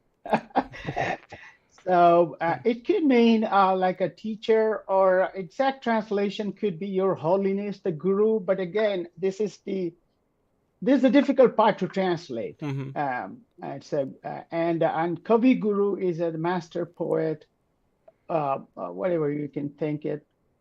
And here in my poem, I've italicized some sections. So basically, I'm trying to respond to certain of his poems. So I picked 4 of them, and I've given the title. He didn't have a title, so they are numbered 1, 30, 35, and 60 in his book, Gitanjali, which basically led to his Nobel Prize in 1913. So, can we meet on the seashore of endless worlds? A letter to Rabindranath Tagore. Gurudev, I'm shorter than you, way shorter. But if I can find a little flute, more little than yours, way more little, I can carry it myself. At least I will try earnestly. But how do I play it? Can you please help me play at least a few notes, that I can blow some tunes alone, so as not to disturb anyone else? But can you also show me the place to be alone in hills or dales? You might not know, but your words have been taken literally, too literally, and our small hands still remain with ample room for the gifts that you might have viewed infinite, though they don't seem so to us, and we can take more. But I can't assure you that we will ever be grateful for that, as our vessels will always have room to fill. Kavi Guru, what country did you have in mind when you called out for it to awake? Because we still keep snoring, but we are awake. At least we claim we are always watching and being watched in a global village. And we just changed our glasses so that what you thought as dreary desert seem verdant. And our mind, rather than being without fear, has become fearsome instead. And we have succeeded in making knowledge free. We have Wikipedia, Quora, and above all, Google. Yes, it'll make you happy that our head is held high, really high, high to the point of aching stiff. We differ from you in holding dead habits. We'd rather make them dipper, targeting to attend 10,000 hours. Geniuses are made as such. We have been told by many who have watched the modern masters. Your seashore might have been different, but ours don't have pebbles. Hence, we have filled them with umbrellas, towels, and martinis, with samba music to go with the ravishing swimsuits, because we are no less than pearl fishers. We also have mastered how to cast nets wide, and we make our children the same too, early on. So when you worried about being followed in the dark and you felt ashamed of your shadow's swagger, we have outdone you smartly because we have cracked the code to optimize under the premise, if you can't win, make it a friend. And thus, we have made our little self bigger, given it a stature it didn't have in your time. And now we let it do the work while we only fret about the banks and beaches. One worry I have, though, is that the endless worlds you talked about have become necessary for us because we might have used most of ours too fast, too soon. But we are looking for the endless ones. See, we understand infinity like you, maybe better practically. Yeah, thanks so much for sharing that, Bishop. Really interesting. I'd love to, I always want to read more of Tagore. I don't know a whole lot, of his poetry. That was "Can We Meet on the Seashore of Endless Worlds," and not too long at all. Yeah, that's a children's play on the end of seashore. I borrowed the title, and the first poem has, "You poureth, and yet there is room to feel." Is there a translator that you'd recommend in English for Tagore? I don't know. I mean, I can understand Bengali. So I can't read it, but I speak well and I can read. But this is the poem he translated himself. I think it's believed that probably either Yeats or Kipling, somebody convinced him to do the translation. Oh, okay. So he did it. Actually, he converted it into English. So we shouldn't call it translation because the poet himself converted into another language. Excellent. And they're mostly short, very short. And they're like mystical, philosophical, and spiritual kind of poem. And I compare both of them. I compare him to Tolstoy to a great extent. They're both universalists and very modern, but they live like sages. I mean, yeah. Well, yeah. Thank you very much. Yeah, thanks so much for that insight. I appreciate it. Yeah, thanks for sharing that, Bishop. Thank you. Have a good night. You too. Yeah, Bishop Mishra with "Can We Meet on the Seashore of Endless Worlds." Let's go next to Dick Westheimer. Hey, Tim. Hey, Dick, how you doing tonight? I'm doing much better than you, although you have held up great. I was impressed when you get into work mode. Yeah, it's not too bad, and I've even with some pre-warning for longer poems, I've got to do some cough drops, which is nice. Nice. I'm going to read one of my Poets Respond poems. I Pray to the Gods of Anything But America. Okay, yeah, let me pull that up and describe what it's about while you start. Oh, well, you're going to get one of these a week for me. I think it's about guns. It seems as though you could just begin each day with a some event with guns that are sort of prompting me to write poems these days. Yeah, definitely. It's all over. Yeah, this one is about the neighbor who was asked to pipe down and took it and killed his neighbors. Yeah, a lot of them in Texas this week. Or the last, that was Texas, wasn't it? And then the mall was Texas, and the car was Texas. Yeah, a lot of Texas. It's there is no venue that seems to be immune from this sort of stuff. But this one's sort of particular to my own experience. So I pray to the gods of anything but America. None of my neighbors drink anything but Bible verses, the books of Revelations as told by pundits on TV. Not a drop of whiskey among them, but plenty of intoxication, high on kindness, and their firearms passion plays, where everyone forgets the future exists in parallel universes, ones where bullets enter the brain but do no damage to the bullet, where there is no blood or bones except in their blessings. The Christian wedding venue across the way doubles as a shooting range, where guests are invited to shoulder Gary's AR-50 and blow stuff up.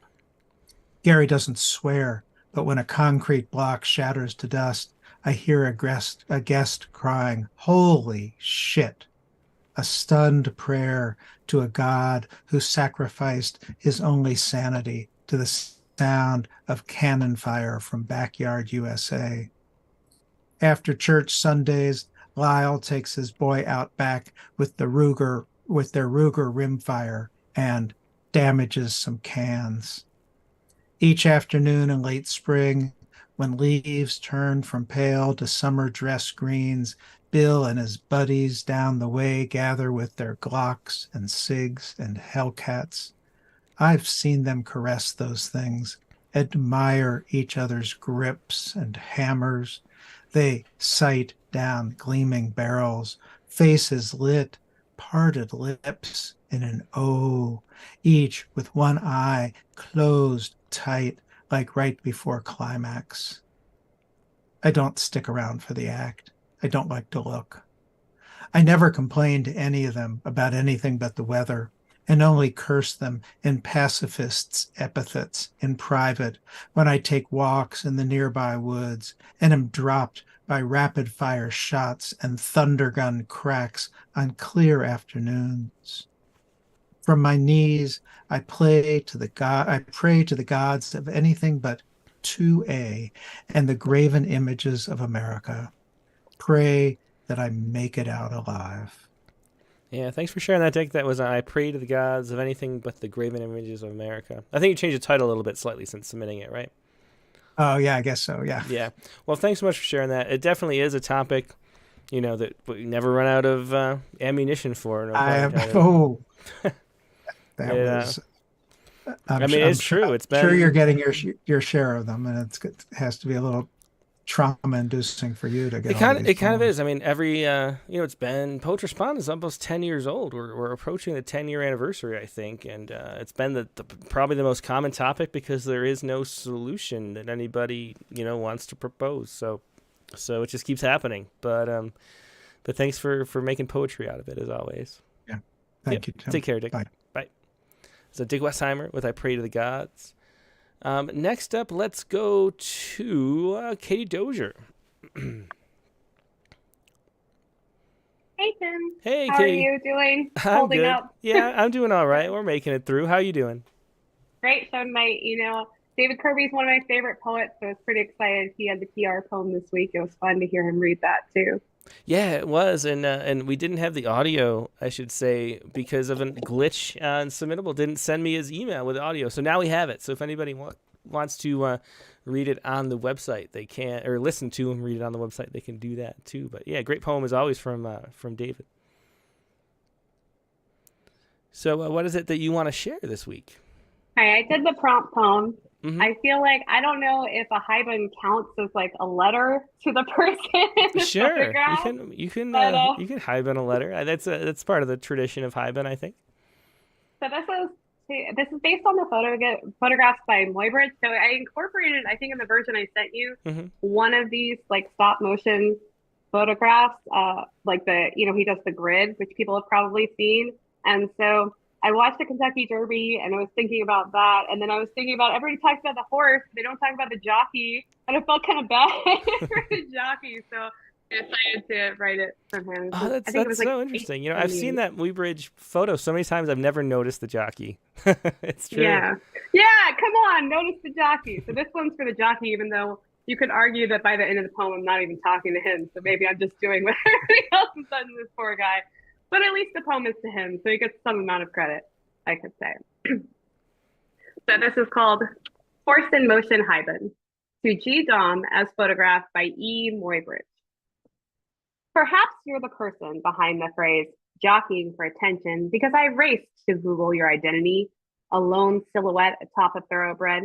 They used to think horse hooves stretched out mid-jump. Legs could be a kind of furry magic carpet. Soles were tassels ringed with luck. It's Kentucky Derby Day again. A man in red coattails plays the bugle.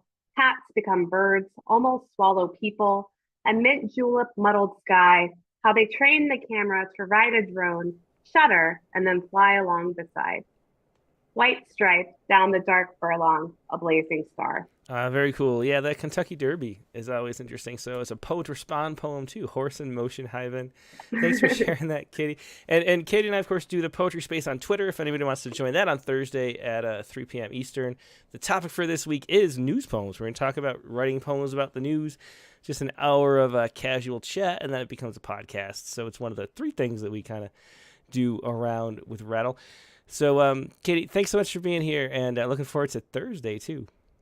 Thanks. Hope you feel better soon, especially by Thursday because it's all audio. Yeah, exactly. But there's a mute button there too, so I think we'll be bailed out by that. Yeah, great. Thank all right. you. Yep. See you later. Bye. Bye. Bye. That was Katie Dozier once again with a Horse in Motion Hyven. We had a poem about We Bridge 2 back in Rattle. I don't know what issue, about issue around 50 or something. Really, and those were the photos of capturing the motion, where they catch the horse being completely in midair, of course. Next up, let's go to Carla Schwartz. Hey, Carla, are you there? Oh, I think you're muted or something. Your camera's... Oh, can you hear me now? Yeah, there you go. Oh, sorry. No problem. Hey, Carla. Extra mute button on my mic. So Supply a separate knob, yeah. Yeah, right, exactly. All right, I'm very happy to be here. What a great night of poetry so far. And I did a prompt poem, and the photo is just after the poem. Okay, I'll put it up for everybody. And so this is a picture of my grandmother. Aww. Okay, yeah. When she was 16. Mm-hmm. And it's very theatrical. She's very, dressed up, kind of theater-like. With theater kind of dress, and then balls, like pom-pom type puff balls around the dress. Yeah, for people watching at home. Yeah.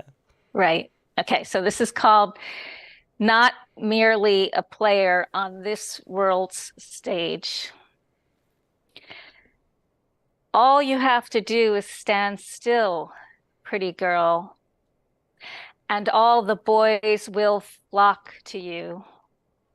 Brush out your horsetail locks, lace your long, slender legs into leather boots made just for you. But you are not just a pretty girl, all pom-pommed and posed, clothed and painted whiter than a rose. Rest your chin on your thumb, convey the strategic thinker you'll become. Today, in 1914, you have everything. Your stage, so small on this brink of war, no inkling of that next one, Nazis knocking at your door, and that you'll lose all this and more. Be poised, strong. Can you really pretend nothing can go wrong?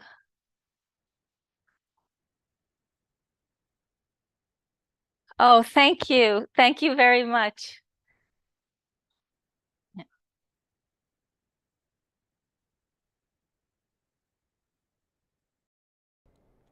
I was on mute from the cough. But anyway, it was a great poem. Thanks so much for sharing that, Carla. I'll just say it again. I love the turn of that poem. It was very shocking. And I love the rhyme, too. Yeah, so thanks, Carla. Okay. Yeah, that's the danger of muting constantly. All right, let's go next to Guy Chambers. Hey, Tim. How's it going? Good. How you doing tonight, Guy? Oh, really good. I don't know if you got the picture that I got my poem published on. I don't know if I got the picture there. I don't know if you can show it or not. Yeah, got a beautiful sunset on the ocean. We have a boat, a sailboat, and a palm tree, and a beautiful sunset here on the screen right now. Yeah.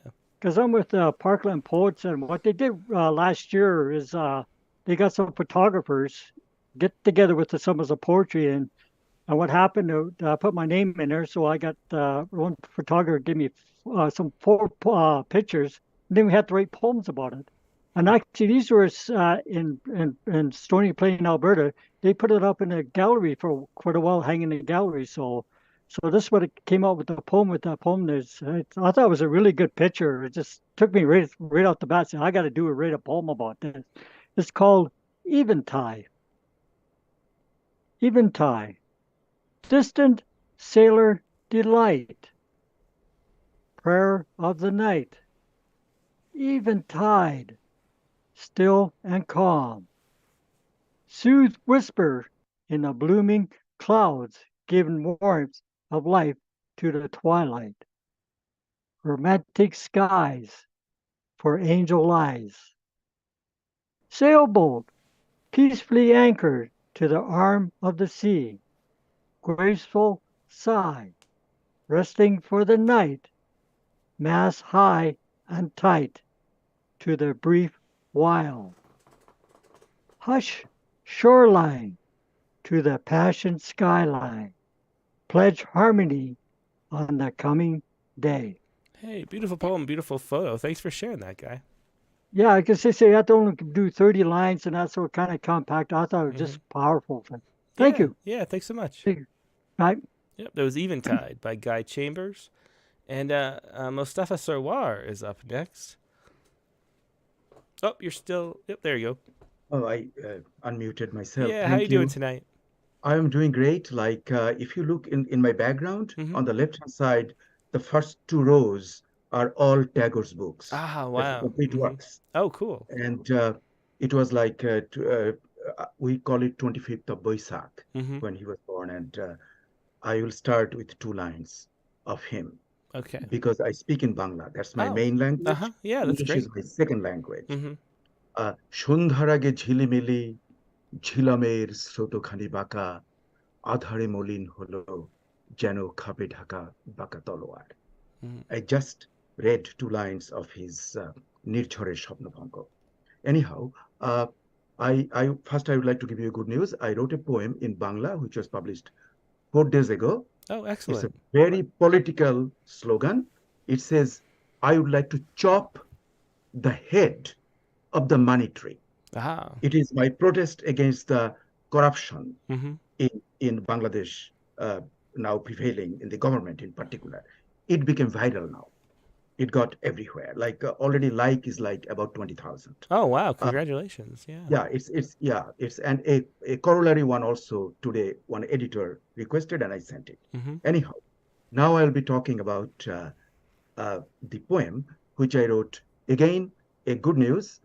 I completed 70 pages, just the text, book text of a book of poem on Ukraine. This will be perhaps the first book of poems by a non-Ukrainian, ethnically, writing a complete full book. I sent it to my son, who is a Harvard creative writing fellow. I sent it to him to review, and then I'll just go for looking for somebody to publish it. Yeah. Now, good job. My poem, it is on Ukraine, Bakhmut, Death's Despair. This is a poet's response. Major Uliana Sozanaska, once a musician, fighting death's despair. Inside Bakhmut's deadly bunker, like a hungry beast, death's sharp carbonate teeth pierced through the body of her brother. She knows death multiplies in the wilderness, wrecked concrete jungle of Bakhmut. Bullets, after killing, grew into machinelles, kind of bullet trees, poison guavas, scattered seeds, grew into more poison trees, more fruits. Could be a rumor. Wagner mercenaries, carnivores of human flesh, mixing blood with the seeds of bullet trees. Chechenian killers, like Neanderthal beasts, winter migratory, bullet seeds, delicacy supreme, dystopia's insane entree. Bakhmut, depraved graveyard, concrete wilderness, broken, smashed, scattered, only poison seeds multiply. Major Uliana Sozanaska, once a musician, now fighting death's despair inside Bakhmut's deadly bunker. Like a hungry beast, death's sharp carbonate teeth pierced through the body of her brother. Yeah, excellent ending. Thanks so much for sharing that, Mustafa. That was an excellent poem. Thank you. Yeah, and congratulations on the viral one, too. That was interesting. Is there anywhere we can find that? It's in Bengali, right?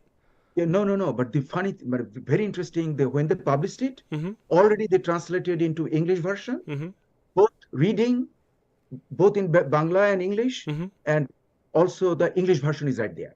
Oh, great. So fine. Where do we find it? Just Google your name and it'll come up? Google my name. You do it in Bengali. In English, it might come because I wrote it in Bangla. But I can send you my Bangla name. Okay, yeah, sure.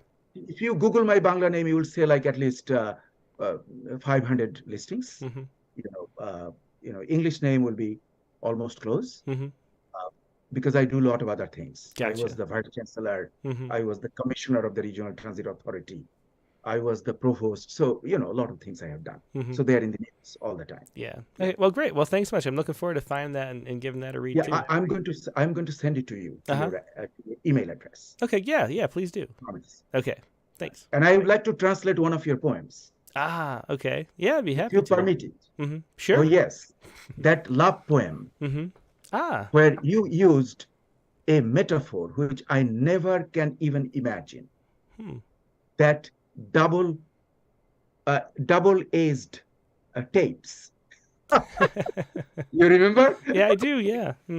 That's your love poem, and I would like to, publish that. I translated. I'm reviewing it. Yeah. But I can publish it right away, and then it will be also.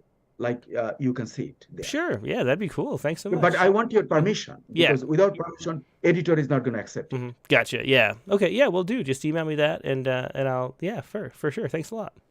Okay. Thank you. Sure. Bye. Bye. Yeah, that was, once again, Mustafa Sarwar with Bakhmut, Death's Despair. So very interesting. And we'll pass that other poem of his along as well. Next up, we have two poets left in the chat, in the Zoom.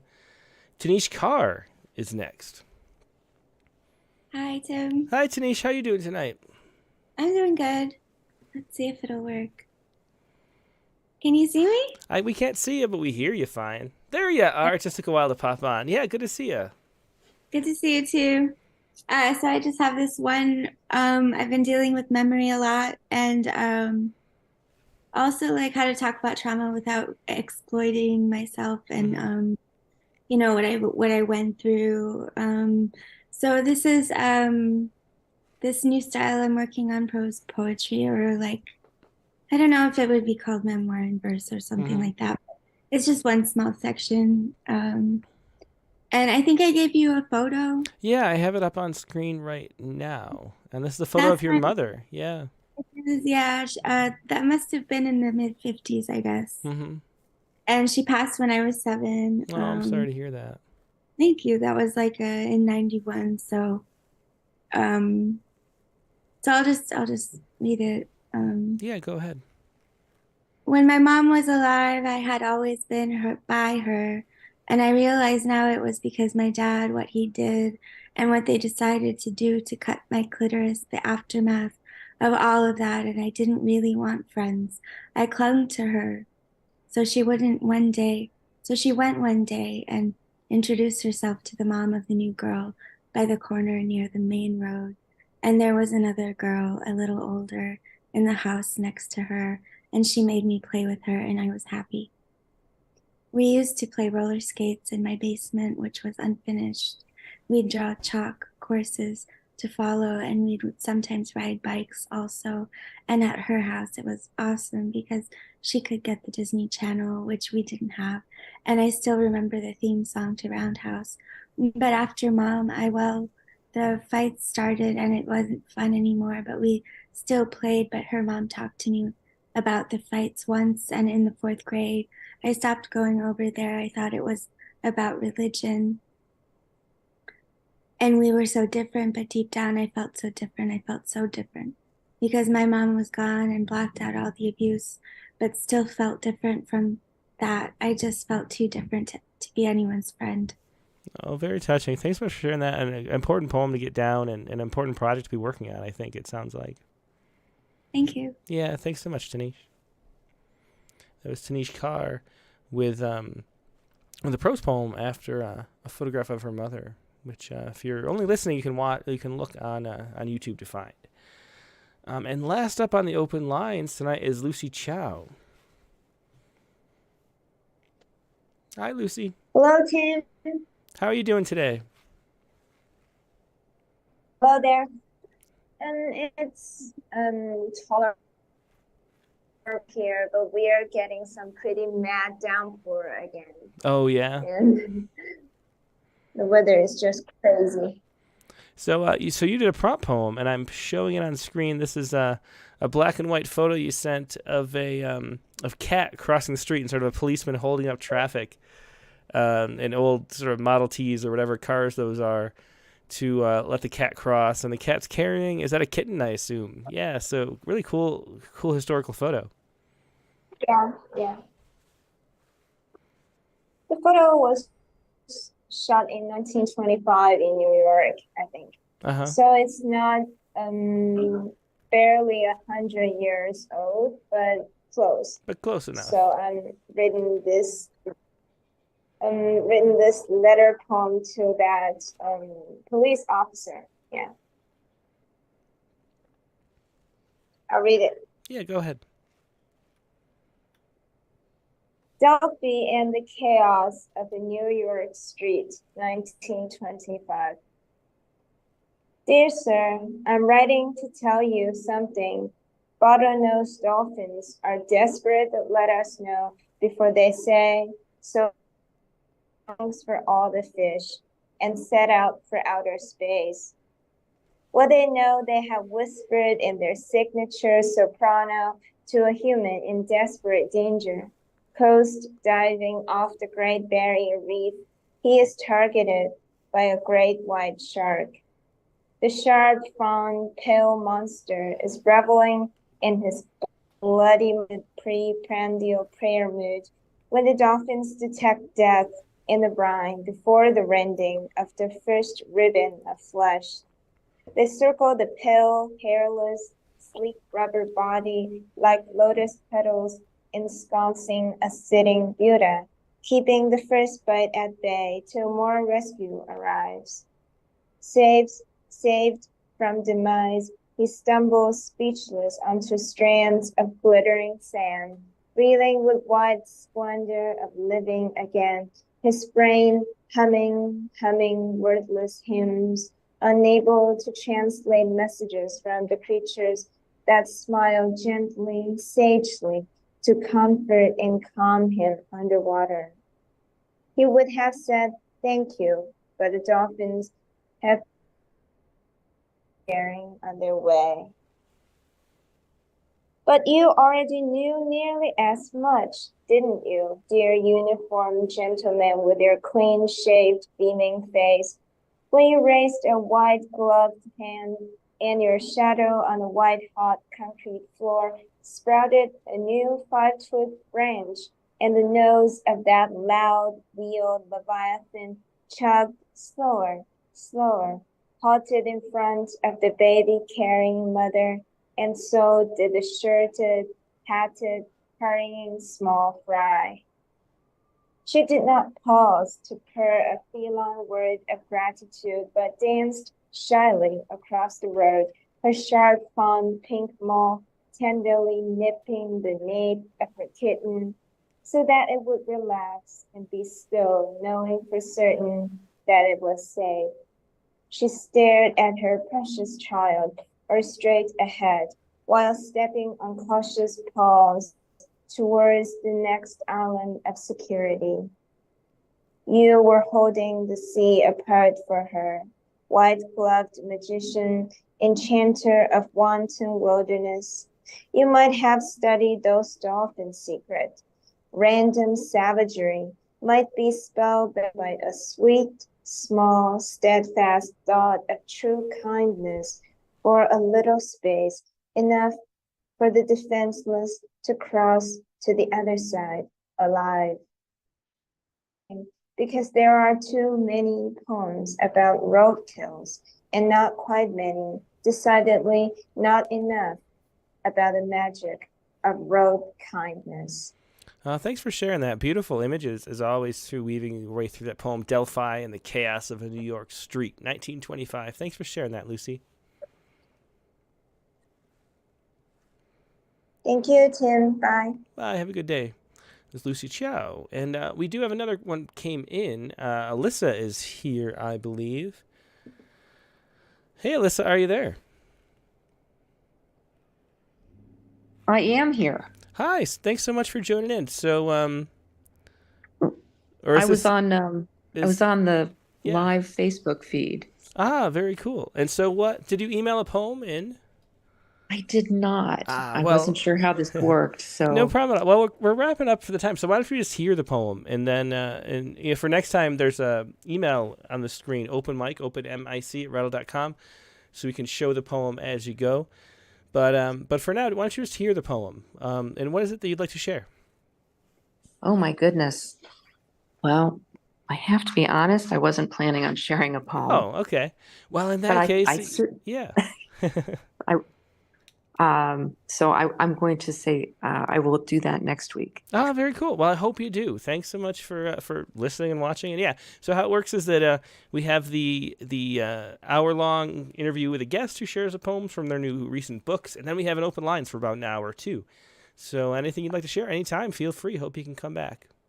Well, thank you. I did catch the interview. That was wonderful. Yeah. Well, thanks so much, and glad to see new voices on here. Okay, so that is it for the open lines then. In that case, let me see if there are any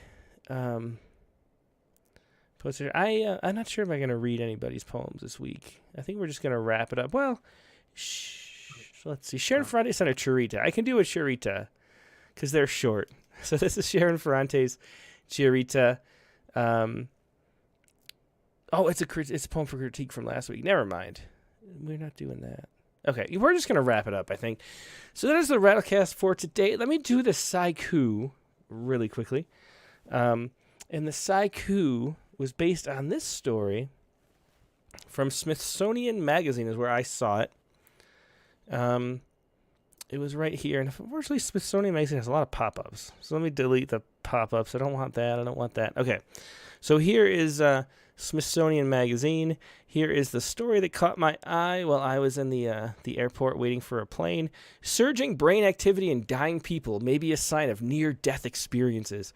Researchers found that 2 of 4 comatose patients had brain waves that resembled a consciousness after they were taken off life support. So what happened is they got permission for 4 people who were in comas and dying and not recoverable.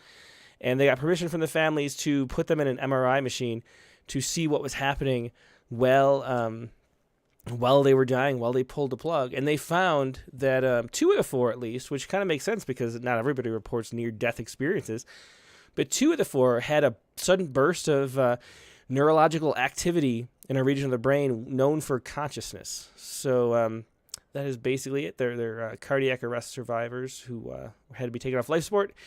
So very interesting in the topic of potential near-death experiences, I guess you could say. And here is my Sciku based on that little story. Here we go. Final thought before sleep, the porch light. Final thought before sleep, the porch light. That is the Sciku for the week, and that is the show for the week. Thanks, everybody, for joining me. Next week's prompt, inspired by Michael Favala Goldman, as you can imagine, is this. Pick a poem written in a language you don't speak. Translate the poem into English without looking up any of the words. And that translate is in quotation marks. So that's an important component of the prompt. You don't actually have to make it accurate. I don't want you to. I want you to pretend to translate, give it your own meaning, but use the sounds of the language and the poem in another language to inspire you. And that is the prompt for this week, or next week. And next week's guest on the Rattlecast is going to be Frank Dulligan is the guest. Frank was the interviewee for our Irish Poets issue, so be ready, prepared for a wonderful accent. Frank is also has a new book, In the Coming of Winter. That's his most recent. He's going to read poems from there. Note the special time, because he's in Ireland, or actually he's in the UK. He moved out of there a while ago, but because he's in Ireland, or in the UK, I should say, it's going to be 12 p.m. Eastern Time, 9 a.m. Pacific. This is the early time that we do for people who the regular time doesn't work, so we're shifting it back by about 8 hours, or actually exactly 8 hours, to noon Eastern Time. That's next week, Monday, May 15th, Rattlecast number 194, with that prompt to translate a poem into English, even though you don't know how to do it, speak that language. That is your show for the week. Thanks, everybody, for joining me. It's been a lot of fun, and hope you have a great week in the meantime. I'll talk to you later. Good night.